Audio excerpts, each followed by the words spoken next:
I bought my dream house and invited my family for the housewarming. Nobody showed up. They all went to see my sister's new car instead. Then, as I turned on the lights, my phone exploded with a call from my dad. "We need to talk now. My name is Aaron. I'm 29, the oldest, the planner, the one who keeps spare batteries and an emergency fund. I'm a project coordinator in construction, permits, schedules, budgets. I like clean lists, labeled boxes, and doors that close the first time you push them. If you ask my family, I'm steady and practical. If you ask me, I'm the background system that makes their noise possible."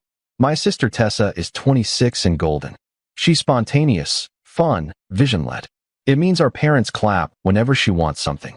When I got my license, I paid for my own used Civic and changed my own oil in the driveway.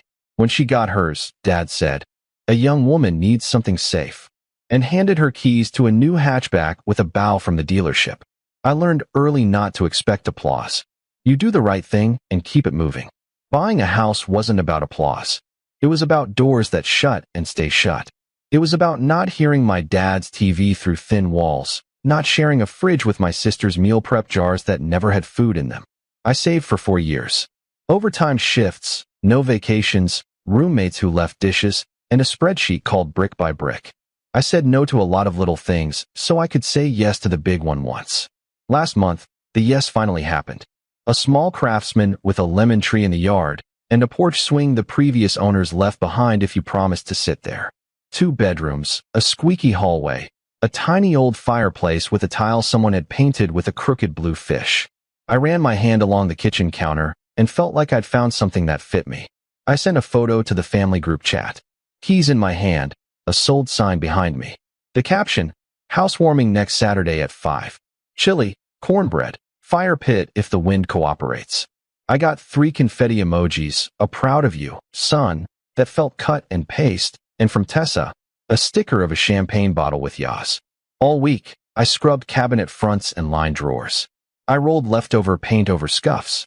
I bought folding chairs and exactly 8 bowls that matched.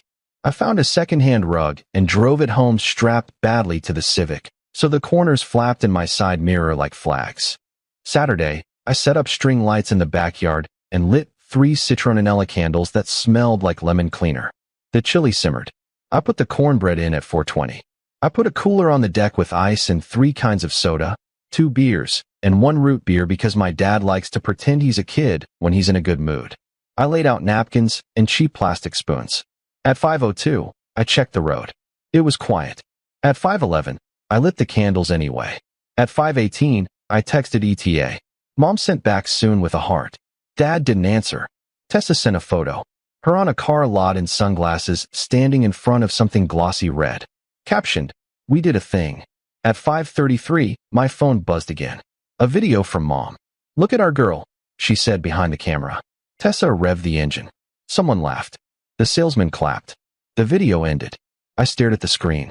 The chili made a big glossy bubble and popped. I turned off the burner.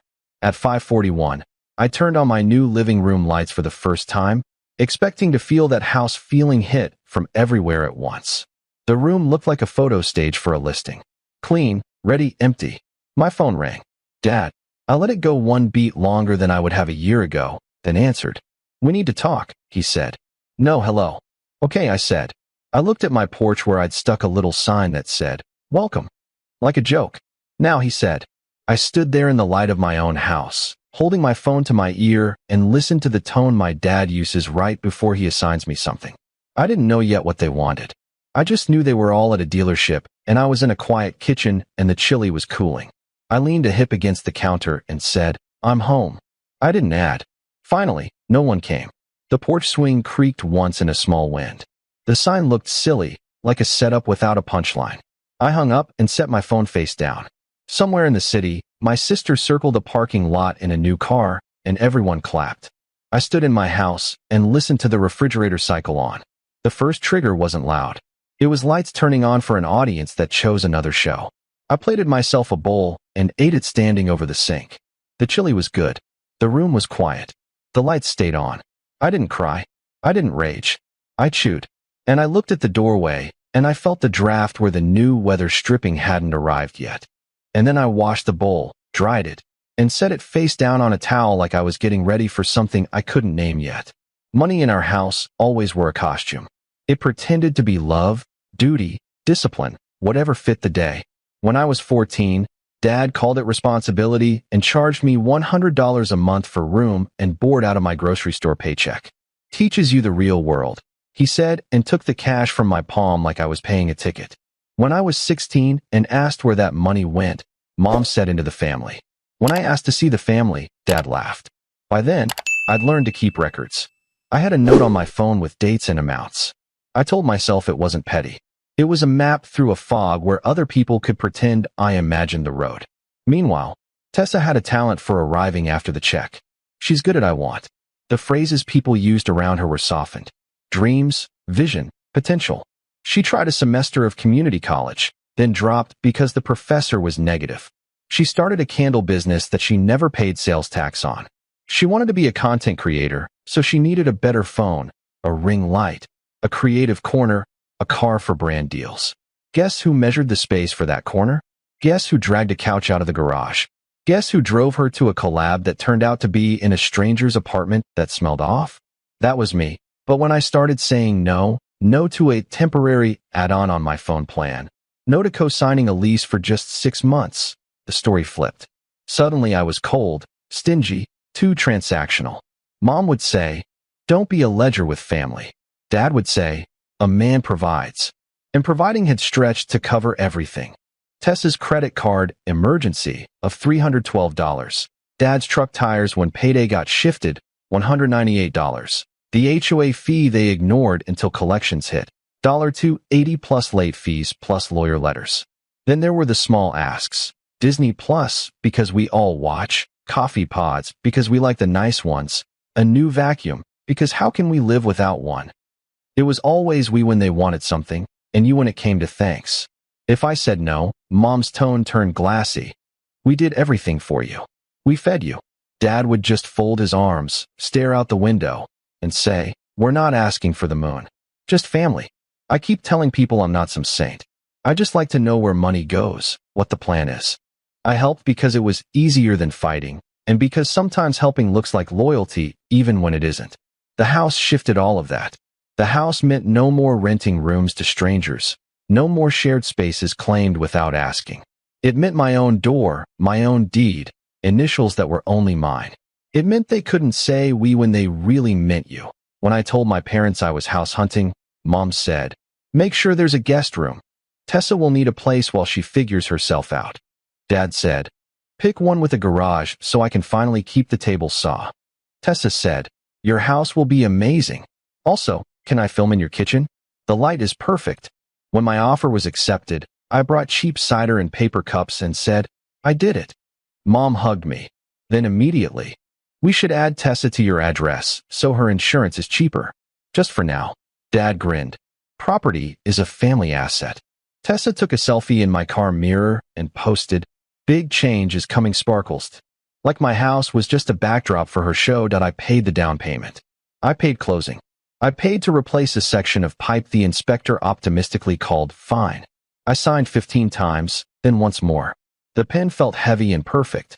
When the title officer slid the folder toward me and called me homeowner, a knot in my throat loosened. The same knot I'd carried since I was 14 and handed my first bill just for existing. That week, Mom texted, "We'll come Saturday to bless the place and help you settle in." She sent a list of little things they could bring, a plant, a rug, that painting Dad always stares at. Tessa texted, "I'll do a house tour for my followers." I replied, "Housewarming at 5. Only later did it hit me to wonder, were they coming to share or to stake a claim? Saturday gave me the answer. No one showed. They were at a dealership, watching Tessa drive in slow circles. Dad was probably on speaker, trying to strong-arm the APR. Mom was probably holding up her phone, eyebrows high like the surprise was hers. They all clapped for a car already losing value as it left the lot.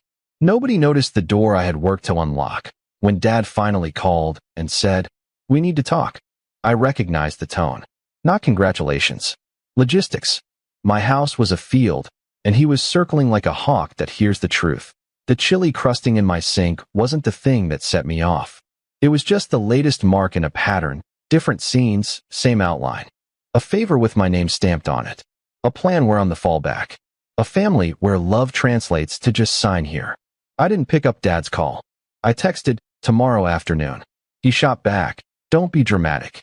In my family, dramatic means you didn't agree fast enough. That night, the lemon tree clicked in the breeze, dropping one fruit onto the grass. I sat on the porch swing, watching a moth test the porch light. My phone sat heavy on the table. I left it alone. The sky went purple, then plain. I made a list for tomorrow. Half chores, half backbone. In the morning, I wiped the counters again, the way I do when I'm bracing for someone to hand me a folder and call it love. They arrived 10 minutes early, convoy style, like a raid. Dad's truck in the lead. Mom's SUV behind it. Tessa in her shiny red car. Temp tags slanted in the window. I watched through the peephole. Tessa checking her hair in the visor. Mom pursing her lips like a teacher about to scold. Dad holding a clipboard. Of course he had a clipboard. I opened the door before they rang. Hey, I said. Mom kissed the air near my cheek. We'll bless the house after, she said. After what? I asked. Dad brushed past me like the place was already his. Tessa spun a quick pan for her story. Look, you guys, my brother's house. No shoes came off. No one said wow at the tilefish. No one asked about the lemon tree. Dad dropped his clipboard on my counter. All right, let's get into it. Into what? I asked, though I already knew that he flipped to the first page. I saw bullet points, printouts, headings. His eyes lit up. Okay, he said. First, since your sister's insurance is a scam, we'll register her car at your address. She can park here sometimes. No, I said. Dad blinked. Excuse me? No registration at my address unless you live here. Mom softened. She'll be here all the time. She needs stability. Tessa leaned on the counter. It's not a big deal. Everyone does it. Victimless. It's not about crime, I said. It's about my name. Dad sighed. You're rigid. Next, put me on the deed. For estate reasons. No, I said. I have a will. No one goes on my deed. Tessa muttered. So selfish. We're family. Dad flipped pages. Fine, refinance. Pull $80,000. Tessa needs a storefront. There it is, I said. That's why you skipped my housewarming. Mom slipped into her voice. We raised you. Family shifts resources. You're steady. She's launching. 6 months, a year. I just settled here. I said. Dad leaned in. Be a man. Step up. You taught me that by charging rent at 14, I said. I stepped up. This house isn't a group project. Tessa pounced. You don't use both bedrooms. I could move in. Pay a little. How much? I asked. She blinked. Why does it matter? Money flows. Dad slapped the clipboard. Enough. Here's what will happen. Refi, registration, deed, Thanksgiving here. No, I said calmly to all of it. Mom's eyes watered. Why punish us? This isn't revenge, I said. It's closure. From being the safety net. Tessa snapped. You're lucky. You got a house. Some of us need help. I needed help too. I gave it to myself. Dad pointed. You don't slam doors on blood. I'm not slamming. I'm locking what I paid for. Mom warned. Don't expect us when you need something. I've moved, I said. They left. Tessa revved her car like noise could erase my porch light. I wrote the rules on an index card. No registration unless you live here. No keys. No deed changes. No loans. If Grandma needs medicine, I'll handle it directly within an hour. The family chat lit up. Mom called me unacceptable. Dad ungrateful. Tessa posted a DMV screenshot captioned, My brother is sabotaging me. Friends hearted it. A stranger DM'd me a snake emoji. I muted the chat. Turned my ringer off.